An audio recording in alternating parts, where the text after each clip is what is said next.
Hi everyone, this is Suresh Naidu, team చనిడా. ఇటీవల TGPSC ప్రకటించిన గ్రూప్ 2 రిజల్ట్స్ లో భాగంగా ఎవరైతే స్టేట్ టాపర్స్ ఉన్నారో వాళ్ళందరినీ ఇంటర్వ్యూ చేస్తూ మీ ముందుకు వీడియో రూపంలో తీసుకురావడం జరుగుతుంది. అందులో భాగంగా ఈ రోజు మన ముందు జి రాజశేఖర్ రెడ్డి ఉన్నారు. ఈయన టీజీపీఎస్సీ గ్రూప్ 2 లోని 135 ర్యాంక్ సాధించారు. అంతేకాకుండా జోనల్ వైజ్ 33 ర్యాంక్ సాధించారు. గ్రూప్ 3 లోను కూడా ఈయన స్టేట్ వైడ్ 150 ర్యాంక్ సాధించడంతో పాటు ఈయన ప్రెసెంట్ 2018 లోనే సివిల్ కానిస్టేబుల్ గా అపాయింట్ అయ్యారు. అయితే ఈయన ప్రస్తుతం ఎక్కడ చేస్తున్నారంటే రాచకొండ కమిషనరేట్ లోని జవహర్ నగర్ పోలీస్ స్టేషన్ లో సివిల్ కానిస్టేబుల్ గా వర్క్ చేస్తున్నారు.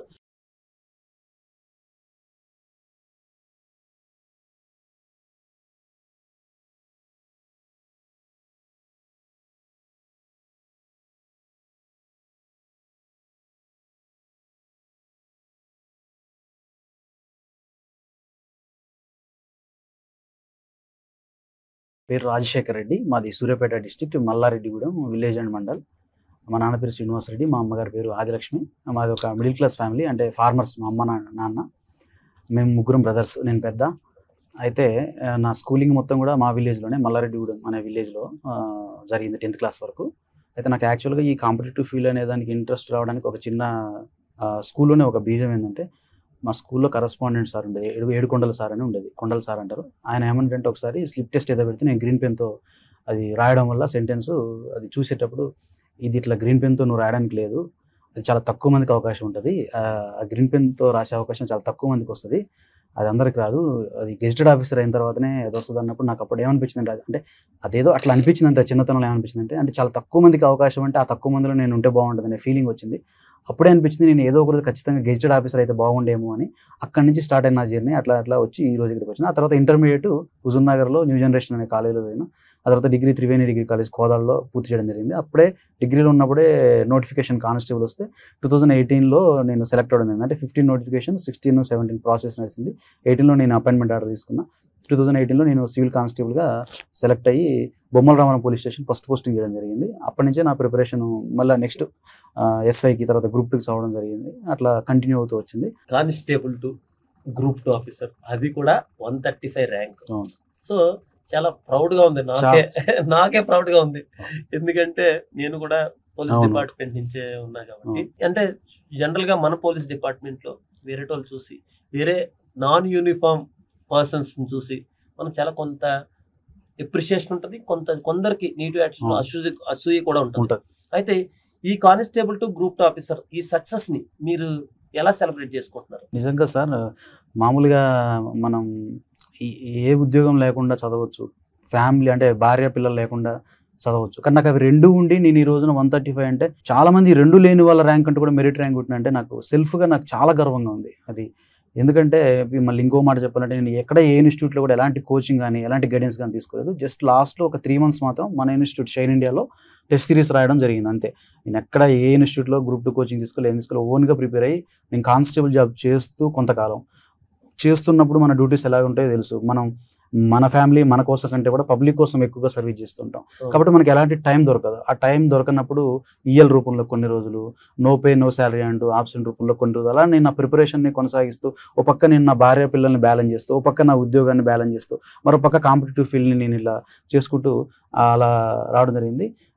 నాకు కూడా అంటే మంచి చెడు ఉన్నట్టే సమాజంలో సపోర్ట్ చేసే వాళ్ళు ఉంటారు మనల్ని నుంచి. అలాగే నన్ను కొంతమంది ఈయన వల్ల కాదు, ఈయనకేమి రాదు అని చెప్పి అట్లా నెగిటివ్ థింకింగ్లో అనడం వల్ల నాకు బాగా మైండ్లో పడిపోయింది.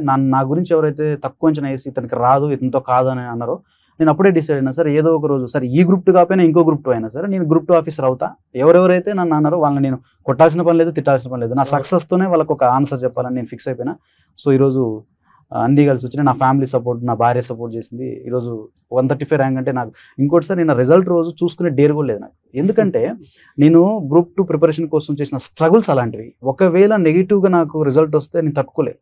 అంటే నేను నా ఉద్యోగాన్ని త్యాగం చేసి, నా ఫ్యామిలీని త్యాగం చేసి, ఫైనాన్షియల్గా ఇబ్బంది పడుకుంటూ, సమాజంతో మాట్లాడుకుంటూ ఇన్ని జరిగిన తర్వాత నాకు రేపు ఉద్యోగం రాకపోతే ఏంటా పరిస్థితి అని మా చిన్న తమ్ముడు ఉంటాడు సార్, విజయభాస్కర్ రెడ్డి.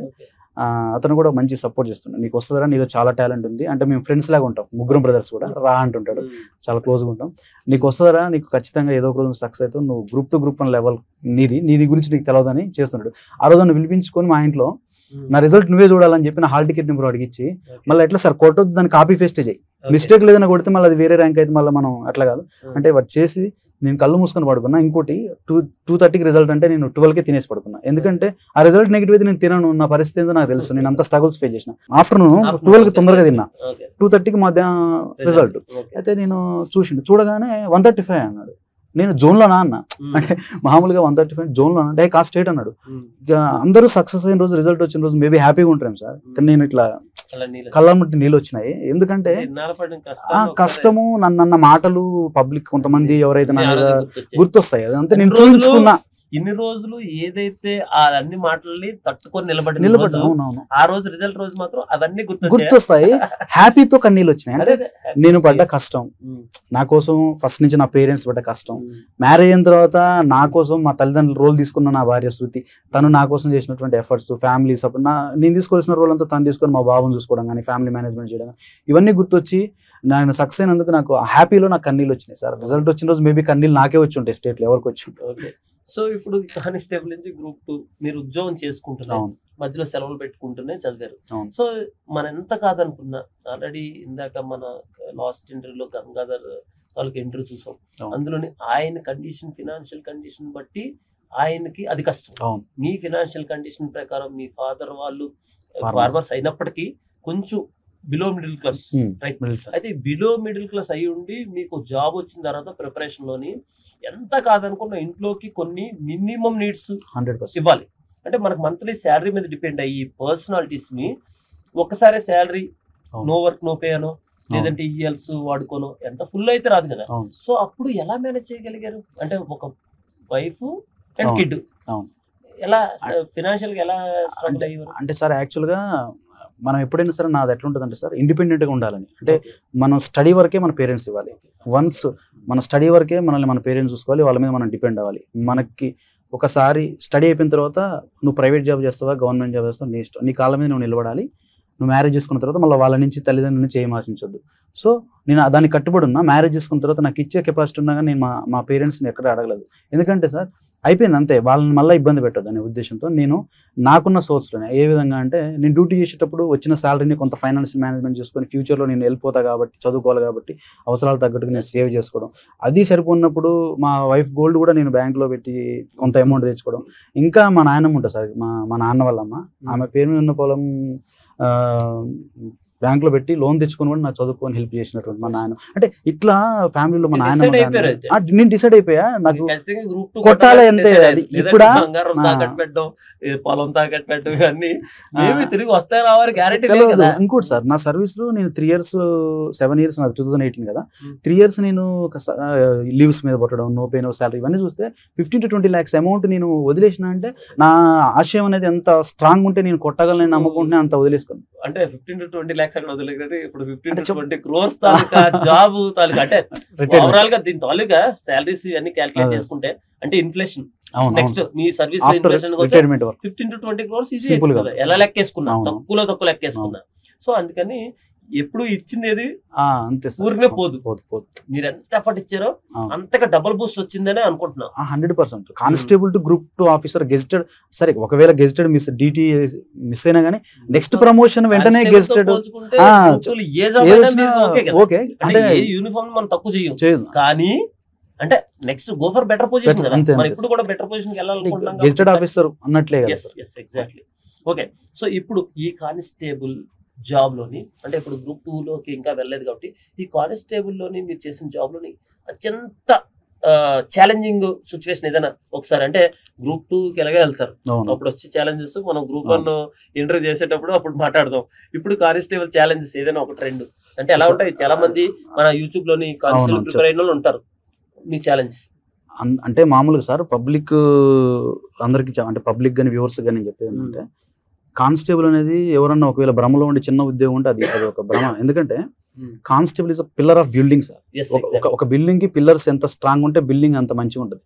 అంటే మనం ఫీల్డ్ లెవెల్లో కోర్ట్ కానిస్టేబుల్ గా, పెట్రోలింగ్ చేసే కానిస్టేబుల్ గా, ఇంకా డిఫరెంట్ సెక్టర్స్ లో ఏదైనా ఎంక్వైరీకి పోయినా సరే ఏదైనా ఒక కేసుని డిటెక్ట్ చేసే టీమ్ సపోర్ట్ కానీ వీళ్ళంతా స్ట్రాంగ్ ఉన్నప్పుడే ఆ బిల్డింగ్ మంచిగా ఉంటుంది. ఆ బిల్డింగ్ మంచిగా ఉంటే దాంట్లో 10 మంది నివసిస్తారు. ఐ మీన్ సొసైటీ అంతా కూడా పీస్ఫుల్ ఉంటుంది అని చెప్తున్నా. ఆ బిల్డింగ్ అనే దాని కింద సొసైటీ పీస్ఫుల్.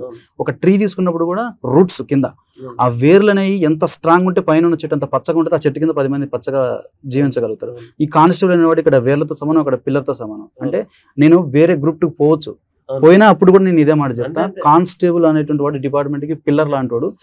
సో నాకు ఫుల్ సాటిస్ఫాక్షన్.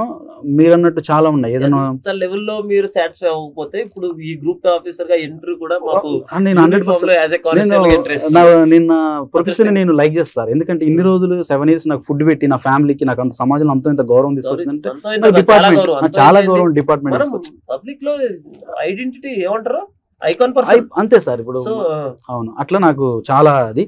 ప్లస్ దీంట్లో 2 ఉంటాయి సార్. ఒకటేముంటదంటే పండగ రోజు, ఆదివారం రోజు లేదా ఏదైనా అని అన్ని ఫ్యామిలీస్ భార్యాభర్తలతోనే ఎంజాయ్ చేస్తుంటే మన ఫ్యామిలీ ఇంట్లో సింగిల్ గా ఉంటే మనం రోడ్డు మీద ఉంటాం. అప్పుడు మనకి 2 సిచ్యువేషన్స్ ఉంటాయి. ఒకటేమనిపిస్తుంది అంటే ప్రౌడ్ గా ఫీల్ అవుతాం. ఏమంటాం అంటే నా ఫ్యామిలీని త్యాగం చేసి నేను సమాజం కోసం నేను రోడ్డు మీదకి వచ్చి వాళ్ళందరి కోసం నేను హెల్ప్ చేస్తాను సాటిస్ఫాక్షన్ ఒక పక్క ఉంటే, అరే ఎంత లేదన్నా నా భార్య పిల్లలు మా అమ్మ నాన్నే కదా, నేను కూడా పాప నా నుంచి కూడా వాళ్ళు ఎక్స్పెక్ట్ చేస్తుంటారు, వాళ్ళు కూడా పబ్లిక్ లో ఒక భాగమే, వాళ్ళకి నేను చేయలేకపోతున్నానే ఈ మన డిపార్ట్మెంట్ ద్వారా అనేది ఒక చిన్న బాధ. బట్ ఆ బాధ ఉన్నప్పటికీ కూడా నేను పబ్లిక్ కి సర్వీస్ చేస్తున్నానే, నేననే కాదు ఎంటైర్ పోలీస్ డిపార్ట్మెంట్ కూడా చాలా హ్యాపీగా ఫీల్ అవుతాం సార్. మేము సెల్ఫ్ సాటిస్ఫాక్షన్ అనేది నాకు తెలిసి పోలీసులో తప్ప ఏ డిపార్ట్మెంట్ లో ఉండదు. బట్ రిస్క్ కూడా లీవ్స్ ఉండవు, అట్లా మాదే ఉంటది అంతే సార్. డిపార్ట్మెంట్ లో నేను కూడా ఏదైతే డ్యూటీలో ఉండేటప్పుడు ఒక ఎస్ఐ గారు ఒక మాట చెప్పారు మనకి. అప్పుడప్పుడు ఇప్పుడు తెలంగాణ, నేను ఆంధ్రప్రదేశ్ ఉండేటప్పుడు ఎవరైనా రాష్ట్రపతి విజిట్స్ కానీ, ప్రైమ్ మినిస్టర్ విజిట్స్ కానీ, లేదంటే సీఎం విజిట్స్ కానీ ఉంటాయి కదా. అలాంటప్పుడు మనం యంగ్స్టర్స్ ఎవరైతే ఉండి కొంచెం ఫిట్ గా ఉండేటోళ్ళని, నన్ను సీఎం పర్సనల్ సెక్యూరిటీ ఆఫీస్ లో వేశారు. అప్పుడు నాకు ఎక్స్పీరియన్స్ ఏంటంటే సీఎం తో కలిసి భోంచేసాం. వరస్ట్ కేసులో ఒక్కొక్కసారి, వరస్ట్ కేసు అనకూడదు, అది కూడా one of the great job, శవానికి కూడా బందోబస్తు చేస్తాం. అంటే ఐదర్ మనం డెడ్ బాడీ దగ్గర ఉండి కూడా భోంచేస్తాం, సీఎం పక్క నుండి కూడా భోంచేస్తాం. This is the only one. అందుకే నేను చెప్తున్నా సార్, ఈ డిపార్ట్మెంట్ లో ఉన్న సాటిస్ఫాక్షన్ మీకు వేరే ఏ డిపార్ట్మెంట్ లో ఉండదు. ఎందుకంటే సార్ మన ఫ్యామిలీలో కొంచెం దూరం బంధువు ఎవరైనా చనిపోతేనే చూడడానికి భయపడతారు, కొంతమంది పట్టుకోవడానికి భయపడతారు. అలాంటిది ఒక కానిస్టేబుల్ లేదా ఒక పోలీస్ డిపార్ట్మెంట్ లో ఉన్న వాళ్ళు మాత్రమే డెడ్ బాడీని పట్టుకుని ఆ ఫింగర్ ప్రింట్స్ క్యాచ్ చేయడం కానీ, దాని మీద ఏమైనా ఇంటర్నల్ సీన్ చూస్తుంటే మనకు నెక్స్ట్ కేసు డిటెక్ట్ చేయడం కోసం అది మర్డరా లేకపోతే అది సూసైడ్ అని దాని పర్పస్ లో మనం చేయి పట్టుకుని వాళ్ళ ఫింగర్ ప్రింట్స్ మనం తీసుకోవడం కానీ, ఆ బాడీని ఎగ్జామిన్ చేయడం కానీ, మనం అది హ్యాంగింగ్ అయితే ఎట్లయిందని కానీ మొత్తం చూస్తుంటాం. అంటే ఎవరు చేస్తారు సార్, ఎవరో చనిపోయిన అతనికి కూడా మనం పట్టుకొని చూస్తున్నాం. అంటే గట్టి మాట్లాడాలంటే డిప్ అయిపోయినాం, అదే బాడీ ఇంట్లో మునిగిపోయింది, బయట తీసేటప్పుడు పీస్ వస్తుంది సార్. ఇట్లా పట్టుకుంటే పీస్ వచ్చేస్తుంది. అంటే మన ఫ్యామిలీలో కూడా కొంతమంది వాళ్ళు పట్టుకోరు, కానీ మనం పట్టుకుంటున్నాం అంటే దాంట్లో అయిన తర్వాత మన రిలేషన్ లో చాలా మంది చనిపోతే అందరినీ ఒంటి మీద పడేడిస్తారు, కొందరు మనం కొందరు అంతకు మించిన సాటిస్ఫాక్షన్ ఏ డిపార్ట్మెంట్ ఉంటుంది సార్. ఏ డిపార్ట్మెంట్ మీరు ఇంత పోలీస్ డిపార్ట్మెంట్ లో ఇంత పాజిటివ్ ఉన్నారు కదా, ఇదే యాటిట్యూడ్ తోనే రేపు గ్రూప్ 2 ఆఫీస్ లో కూడా, ఐ మీన్ గ్రూప్ 2 ఆఫీసర్ కూడా ఇవే ఎఫర్ట్స్ పెడతారా, లేదంటే ఇది కొంచెం వైట్ కాలర్ జాబు, నేను కొంచెం డీసెంట్ గా బిహేవ్ చేయాలి, నేను కొంచెం ఆఫీసర్ కాబట్టి ఆఫీసర్ లాగా ఉండాలని ఏదైనా చేస్తారా? అట్లేం లేదు సార్. యాక్చువల్ గా లేదు మీరు అట్లా లేదన్నారు, కానీ చేయాల్సి వస్తే అంటే చెప్తా సార్. చెప్పండి. అంటే మామూలుగా నాకు ఇప్పటికీ డిపార్ట్మెంట్ ఇస్తుంది సార్, కానీ మీరు అన్నారు కదా గ్రూప్ 1 చూస్తారా అని ఆలోచిస్తున్నా. ఎందుకంటే ఇన్ని రోజులు నా భార్య పిల్లల్ని పట్టించుకోలేదు, వాళ్ళని కొంచెం అవాయిడ్ చేసిన, వాళ్ళు కూడా ఎక్స్పెక్ట్ చేస్తారు మనతో ఉండాలి. వాళ్ళతో ఉంటూనే వీలుంటే ఒకవేళ అప్పుడున్నటువంటి సిచ్యువేషన్ బట్టి నాకు వచ్చిన సర్వీస్ని బట్టి అవకాశం ఉంటే మళ్ళీ ఇట్లా లీవ్స్ ఎక్కువ పెట్టకుండా పీస్ఫుల్గా ఉంటే పోస్టింగ్ చదువుతా. బట్ నేను డిప్యూటీ కలెక్టర్ అయితే ఫస్ట్ పెట్టాను సార్. నాకు డిఎస్పీ ఇష్టం, డిఎస్పీ పెడతాను. మళ్ళీ తర్వాతనే నేను డిపార్ట్మెంట్లో పోవడానికి ట్రై చేస్తాను. నాకు ఇప్పుడే ఈవెన్ గ్రూప్ 2లో కూడా నాకు ఎక్సైజ్ సబ్ ఇన్స్పెక్టర్ ఇష్టం. నాకు డిప్యూటీ తహసీల్దార్, మున్సిపల్ కమిషనర్ కంటే కూడా నాకు యూనిఫామ్ ఫోర్స్ అంటేనే ఇష్టం. అట్లా నాకు.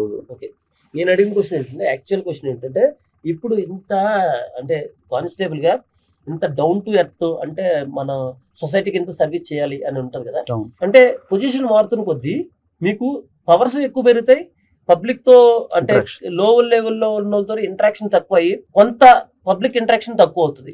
అప్పుడు మీరు ఇదే ఇక్కడ ఈ కానిస్టేబుల్ చేసిన సర్వీసెస్ గ్రూప్ 2 క్యారీ ఫార్వర్డ్ చేస్తారా, లేదంటే మీకున్ని ప్రోటోకాల్ ప్రకారం కొంత బౌండెడ్ అయిపోయి కొంత డిస్టెన్స్ మెయింటైన్ చేస్తారా? డిస్టెన్స్ మెయింటైన్ చేస్తాను సార్. నేను యాక్చువల్గా ఇప్పుడు నాకు తెలిసి నాకు ఇంకా ఎక్కువ నాలెడ్జ్ ఉంటుంది. ఎందుకంటే నాకు కింది గ్రౌండ్ లెవెల్లో పబ్లిక్ మెంటాలిటీ ఎట్లుంటుంది, వాళ్ళు మన నుంచి ఏమి ఎక్స్పెక్ట్ చేస్తుంటారు, మన డిపార్ట్మెంట్ దగ్గరికి వచ్చినప్పుడు కూడా వేరే డిపార్ట్మెంట్ రెవెన్యూ గురించి కానీ మాతో డిస్కస్ చేస్తుంటారు, వాళ్ళ ప్రాబ్లమ్ చెప్తుంటారు. సార్ మీరన్న ఇట్లా మాట్లాడతారు కానీ రెవెన్యూ వాళ్ళు అట్లా ఉంటుంది అదే చెప్తుంటారు, దగ్గరకు రాని చెప్తారు. సో నాకు ఇవన్నీ డిపార్ట్మెంట్ వల్ల నాకు తెలిసి ఒక పోలీస్ పర్సన్స్ మాత్రమే అన్ని డిపార్ట్మెంట్ల మీద పబ్లిక్ మెంటాలిటీ మీద అవగాహన ఉంటుంది. నాకు ఇంత అవకాశం ఉంది కూడా నాకు రేపు ఏ సర్వీస్ వచ్చినా సరే ఆ పబ్లిక్ మెంటాలిటీ తెలుసు కాబట్టి నేను ఆఫీసర్ లెవెల్లో ఉన్నా సరే వాళ్ళని పిలుచుకొని పర్సనల్ గా గ్రౌండ్ లెవెల్ 100% వాళ్ళకి సర్వీస్ చేయడానికి రెడీ ఉన్నా సార్. Very good. అయితే ఇప్పుడు మీరు ఏదైతే గ్రూప్ 2 నుంచి గ్రూప్ 1 అనేది కొద్ది టైం తీసుకొని అంటున్నారు కాబట్టి ఈ గ్రూప్ 2 లోని మీరు ఏ ఆప్షన్ అంటే మీకు ఏ సర్వీస్ రావచ్చు? నాకు స్టేట్ లెవెల్ 135 ర్యాంక్ వచ్చింది సార్. యాక్చువల్గా మా జోన్లో యాదాద్రి జోన్లో నా 33 ర్యాంకు, కానీ పోస్టులు మాత్రం డిప్యూటీ తహసీల్దార్, మున్సిపల్ కమిషనర్, మన ఈ ఏసీటీఓ లేవు, చాలా తక్కువ ఉన్నాయి. ఓపెన్లో 4-5 ఉన్నాయి. అయినా నాకు వాటికంటే కూడా నాకు సాటిస్ఫాక్షన్, నేను ఎట్లాగే యూనిఫామ్ ఉన్నా కాబట్టి నాకు మళ్ళీ యూనిఫామే కావాలనేది ఒక అది ఉంది. సో నాకు గ్రూప్ 2లో అది ఎక్సైజ్ సబ్ ఇన్స్పెక్టర్ ఉంది. ఆ తర్వాత అంటే నాకున్న దానికి వచ్చే ఛాన్సెస్ అయితే ఉన్నాయి సార్. వస్తుందని నేను ఎక్స్పెక్ట్ చేస్తున్నా, వస్తుందని అనుకుంటున్నా. ఎందుకంటే మళ్ళీ సేమ్ సర్వీస్ నాకు అదే ఇష్టం, అదే ఇష్టం నాకు. అందుకే మేబీ మిమ్మల్ని మీరు ఎంత యూనిఫామ్ వదులుదాం అనుకున్నా మిమ్మల్ని యూనిఫామ్ లేకపోయినా మీకు సర్వీస్ మారినా మళ్ళీ యూనిఫామ్ జర్నీ చేస్తుంది. నాకు అన్ని నాకు మున్సిపల్ కమిషనర్ వచ్చినా నేను అంత హ్యాపీగా ఉంటున్నా లేదు, కానీ నాకు ఎక్సైజ్ సబ్ ఇన్స్పెక్టర్ వస్తే ఫుల్ హ్యాపీ సార్. అట్లా నాకు అది ప్యాషన్ యూనిఫామ్. ఓకే, సో మీకు ఈ గ్రూప్ 2 సక్సెస్ లో క్రెడిట్స్ ఇవ్వాలనుకుంటే లైన్ గా 1, 2, 3, 4 ఎవరికి ఇస్తారు సార్? గ్రూప్ 2 సక్సెస్ లో అంటే నేను దీన్ని ఒక 2 భాగాలు చేయాలనుకున్నా సార్. నేను ఎట్లా అంటే బిఫోర్ మ్యారేజ్, ఆఫ్టర్ మ్యారేజ్ చేద్దాం అనుకున్నా. బిఫోర్ మ్యారేజ్ నేను కానిస్టేబుల్ అయ్యే వరకు, లేదా నేను నా ప్రిపరేషన్ ఎస్ఐ ప్రిపేర్ అయ్యే వరకు కానీ మా అమ్మ నాన్నలకి ఆ క్రెడిట్ సార్. ఎందుకంటే వాళ్ళు చిన్నప్పటి నుంచి నన్ను నమ్మి నన్ను చదివించడం కానీ, ఒక స్థాయిలో ఉండాలని వాళ్ళు కోరుకోవడం కానీ, దాన్ని నేను నిలబెట్టడం కానీ జరిగింది. ఆఫ్టర్ మ్యారేజ్ నాకున్న సిద్ధాంతం ఏంటంటే మళ్ళీ పేరెంట్స్ మీద డిపెండ్ అవ్వద్దు, వాళ్ళని ఇబ్బంది పెట్టద్దు అనే దాంతో నేను నా వైఫ్ ఆ రోల్ తీసుకుంటాను. నన్ను మా బాబుని పట్టించుకోవడం కానీ, ఫ్యామిలీ మేనేజ్మెంట్ కానీ ఇది ఏదైనా చూసుకుంది. కాబట్టి గ్రూప్ 2 సక్సెస్ క్రెడిట్ అయితే మా భార్య శృతికి ఇస్తా సార్. నేను మా తల్లిదండ్రులు ఫస్ట్, తర్వాత శృతికి ఇస్తాను. ఓకే, ఈ కాంపిటేటివ్ ప్రిపరేషన్లో మీకు కోచింగ్ మీరు ఇండివిజువల్ రివిజన్ ఎలా చేసుకున్నారో, రివిజన్ తర్వాత టెస్ట్ సిరీస్ అవసరమా లేదా? ఒకవేళ అవసరం అయితే దీన్ని మీరు ఎలా ఈ సక్సెస్ కి ఉపయోగించుకున్నారు? 100% సార్. నేను ఇక్కడ కూర్చున్నా అని చెప్పడం కాదు, కానీ నాకు 135 ర్యాంక్ రావచ్చు, 1000 ర్యాంక్ అతను ఉండొచ్చు. ఎగ్జాంపుల్ చెప్తున్నా, అతను నేను ఈక్వల్ అనే భావిస్తా. అతనికి నాకు ఆ ర్యాంక్ గ్యాప్ ఎక్కడ వచ్చిందంటే దాంట్లో టెస్ట్ సిరీస్ పర్సంటేజ్ ఉంటుంది అనేది నేను నమ్ముతా సార్. ఇప్పుడు నేను చదివితే అతను చదువుతాడు, నేను రివిజన్ చేస్తే అతను రివిజన్ చేస్తాడు. బట్ ఆ తేడా ఎక్కడ వస్తుందంటే టెస్ట్ సిరీస్ వల్ల ఎన్ని బెనిఫిట్స్ ఉంటాయంటే, ఒకటి టైం సెన్స్. అంటే మనం ఒకసారి 4 ఎగ్జామ్స్ 4 పేపర్లు గ్రూప్ 2లో డైరెక్ట్ పోయి రాసిన దానికి అలాంటి 4 పేపర్లను ఒక 40 సార్లు టెస్ట్ సిరీస్లో రాసే, నేను నిజంగా గ్రూప్ 2 గ్రూప్ 3 ఎగ్జామ్స్ స్కూల్లో ఒక స్లిప్ టెస్ట్ రాసేటప్పుడు ఏ ఫియర్ లేకుండా ఎట్లా రాస్తామో నేను అంత ఫియర్ లేకుండా రాసిన అంటే దానికి కారణం ఓన్లీ టెస్ట్ సిరీస్. అది మన షైన్ ఇండియాలో తీసుకున్న లాస్ట్లో అది కారణం. కాబట్టి టెస్ట్ సిరీస్ రోల్ అనేది చాలా ప్లే చేస్తుంది. తర్వాత మీకు ఎలిమినేషన్ ప్రాసెస్, క్వశ్చన్లో మీకు 4 స్టేట్మెంట్స్, ఇప్పుడు యూపీఎస్సీ ప్యాటర్న్ ఫాలో అవుతుంది టీజీపీఎస్సీ. సో 4 స్టేట్మెంట్స్ క్వశ్చన్స్ ఇచ్చినప్పుడు మీకు దాంట్లో అట్లీస్ట్ 1 లేదా 2 తెలిసి ఉంటాయి. తెలిసినప్పుడు ఆ 2, 1ని పట్టుకొని కింద ఆప్షన్స్లో ఎలిమినేట్ చేసి దానికి ఆన్సర్ ఫైండ్ అవుట్ చేయడం అనేది కూడా మనకి ఓన్లీ టెస్ట్ సిరీస్ వల్లనే వస్తుంది. నువ్వు డైరెక్ట్ ఎగ్జామ్ రాస్తే నీకు అంత రాదు, వచ్చినా అంత స్పీడ్ రాదు. సో టెస్ట్ సిరీస్ వల్ల ఎలిమినేషన్ ప్రాసెస్ అవుతుంది, నీకు టైం సెన్స్ క్రియేట్ అవుతుంది, నీకు కాన్ఫిడెన్స్ క్రియేట్ అవుతుంది. ఒక 500,000 మంది రాసిన టెస్ట్ సిరీస్లో నువ్వు ఒక టాప్ 10లో ఉన్నామంటే నాలో ఉంది అనేది నీకు టెస్ట్ సిరీస్ నేర్పిద్ది. అంటే ఉంది కాబట్టి నేను ఇంకా చదవాలి, ఇంకా మెరిట్ రావాలి. ఫర్ ఎగ్జాంపుల్ మన దగ్గర నిఖితా రెడ్డి ఉండే, ఆమె ఎప్పుడు టాప్ వస్తుండే. నేను ఏమనుకుంటుండే, అమ్మాయిని కొట్టేస్తే నాకు జాబ్ కన్ఫర్మ్ అనుకునే అన్నట్లే మంచిగా నేను ర్యాంక్ వచ్చేసింది నాకు కూడా. అంటే అలాంటి కాంపిటేటివ్ స్పిరిట్ ని పెంచిద్ది టెస్ట్ సిరీస్ అనేది, ఎలిమినేషన్ ప్రాసెస్ ని పెంచిద్ది. తర్వాత మనకి టైం సెన్స్ మనకి వస్తుంటుంది, కాన్ఫిడెన్స్ లెవెల్ పెరిగిపోతుంటాయి, నేను ఇంకా మెరిట్ తో ఉండాలనేది పెట్టింది. సో ఈ 1000 ర్యాంక్ వచ్చిన వాడికి 135 ర్యాంక్ వచ్చిన వాడికి మధ్యలో ఉన్నది ఒక టెస్ట్ సిరీస్ అనేది నేను బాగా నమ్ముతా. 100% సక్సెస్ లో 30% రోల్స్ టెస్ట్ సిరీస్ ఉంటుంది. Very good. రివిజన్స్ కి మీరు అంటే ఎలా ప్లాన్ చేసుకున్నారు? నోట్స్ ని షార్ట్ చేసుకున్నారా, ఉన్ని బుక్స్ లోనే దాన్ని హైలైట్ చేసుకున్నారా? అంటే సార్ నేను యాక్చువల్గా 2018లో సివిల్ కానిస్టేబుల్గా సెలెక్ట్ అయినప్పుడు అయిన ప్రిపరేషన్, ఆ తర్వాత ఒకసారి ఎస్ఐకి ప్రిపేర్ అయినప్పుడు నాకు జిఎస్ మీద 2-3 సార్లు ప్రిపరేషన్లో బాగా పట్టొచ్చింది. సో నాకు హిస్టరీ, పాలిటీ వీటి మీద పెద్దగా నోట్స్ అవసరం లేదు అనిపించింది. బట్ నాకు తెలియని సబ్జెక్ట్ ఎకానమీ. అందరం ఎక్కువగా ఈ police aspirants, constable, SI prepare అయ్యే వాళ్ళు ఓన్లీ ఎకానమీని చూసి మాత్రమే గ్రూప్స్కి రారు సార్. నేను దీని ద్వారా అసలుకి మా బ్రదర్స్ కానీ ఎవరికన్నా చెప్పేది, ఎకానమీ అనేది ఏం లేదు. మనం ఎస్ఐ, కానిస్టేబుల్ ప్రిపేర్ అయినప్పుడు చదివిన జాగ్రఫీ, కరెంట్ అఫైర్స్, పాలిటీ అన్ని మిక్స్ చేసి ఒక దాంట్లో పెడితే ఉన్నదే ఎకానమీ. కాకపోతే కొంచెం సోషియో ఎకనామిక్ అవుట్లుక్, బడ్జెట్ని యాడ్ చేసుకొని కరెంటు వాటిని మిక్స్ చేస్తే వస్తుంది ఎకానమీ. ఏం భయపడాల్సిన అవసరం లేదు. కొత్తగా ప్రిపేర్ అయ్యే వాళ్ళకి సింపుల్ ఎగ్జాంపుల్ నాకు ఎలాంటి ఎకానమీ తెలియదు. ఈ రోజున మొన్న జరిగిన గ్రూప్ 2 ఎగ్జామ్లో నాకు 4 పేపర్ల కంటే ఎకానమీలోనే ఎక్కువ మార్కులు రావడం జరిగింది. ఇట్లా ప్రిపరేషన్ అవ్వాలి. రివిజన్స్ అంటే ఏదైతే సబ్జెక్ట్లో మనం వీక్ ఉంటుందో దాన్ని ఎక్కువ సార్లు రివిజన్ చేస్తూ ఉండాలి. నాదైతే పర్సనల్గా ఎస్ఐ, కానిస్టేబుల్ అప్పుడు పాలిటీ, జాగ్రఫీ ఇవన్నీ కవర్ చేస్తున్నా కాబట్టి నా ఎఫర్ట్స్ మొత్తం కూడా ఎకానమీ మీద పెట్టడం జరిగింది సార్. అట్లా ఓన్లీ నేను షార్ట్ నోట్స్ ఎకానమీకి ఒక్కదానికి మాత్రమే తయారు చేసుకున్నా. ఎందుకంటే మనకి ఏది రాదో దాని మీద ఎక్కువ ఎఫర్ట్స్ పెట్టాలి. వచ్చిందాన్ని ఎన్నిసార్లు చదివినా నీకు 100కి 100 మార్కులు వచ్చిన 101 అయితే ఏరు కదా సార్. ఎగ్జామ్ 100 అనుకోండి, నువ్వు ఎంత రాసినా 101 అయితే రావు కదా.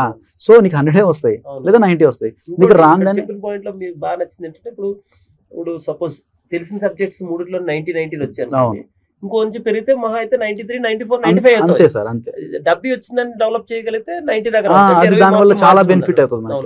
ఫైనల్ గా వీళ్ళకి చెప్పేది ఏంటంటే ఏదైతే రాదో దాని మీద ఎక్కువ స్కోర్ చేయాలి సార్. మళ్ళీ వీటిని బ్యాలెన్స్ చేయాలి. అట్లా అని చెప్పి వీళ్ళు మొత్తానికి వదిలేదు, అట్లా బ్యాలెన్స్ చేస్తూ చేయాలి ప్రిపరేషన్. ఆస్పిరెంట్స్ కి మీరు ఇచ్చే సలహాలు, సూచనలు ఏదైనా ఉంటే మామూలుగా కొంతమందికి ఎవరో మోటివేషన్ కావాలి, ఎవరో నాకు ఇప్పుడు నేను ఇక్కడికి వచ్చి కూర్చోవచ్చు, రాజశేఖరో లేకపోతే ఇంకా గంగాధరో ఎవరో అవసరం లేదు. మీకున్న ప్రాబ్లమ్స్ మీరు గుర్తు చేసుకొని మీ పేరెంట్స్ మీ మీద పెట్టుకున్న ఆశలు, వాళ్ళు ఎంత కష్టపడి మీకు అమౌంట్ పంపిస్తుంటే మీరు హైదరాబాద్లో లేదా ఇంకా ఎక్కడెక్కడ కూర్చొని చదువుతున్నారు అనేది గుర్తు చేసుకుంటే వాళ్ళ కష్టం, ఆ తర్వాత మిమ్మల్ని సమాజంలో కించపరిచిన వాళ్ళు, మిమ్మల్ని తక్కువ అంచనా వేసిన వాళ్ళు, ఆ మాటలు గుర్తు తెచ్చుకుంటే అదే ఒక మోటివేషన్ మనకి. దాన్ని పట్టుకుని మనం సక్సెస్ సింపుల్గా కావచ్చు. ఫర్ ఎగ్జాంపుల్ చెప్పాలంటే నాకు రీసెంట్గా జనవరిలో ఒక యాక్సిడెంట్ అయింది సార్. యాక్సిడెంట్ అయినప్పుడు నాకు హెల్మెట్, ఇంకోటి యూనిఫామ్ ఉన్నామంటే హెల్మెట్ అనేది ఎంత యూజ్ అంటే, ఈరోజు నేను వచ్చి మాట్లాడుతున్నా, నా చేయి డ్యామేజ్ అయినా కానీ నేను ఇట్లా ఉన్నా అంటే దానికి ఓన్లీ హెల్మెట్ కారణం. హెల్మెట్ పగిలిపోయింది.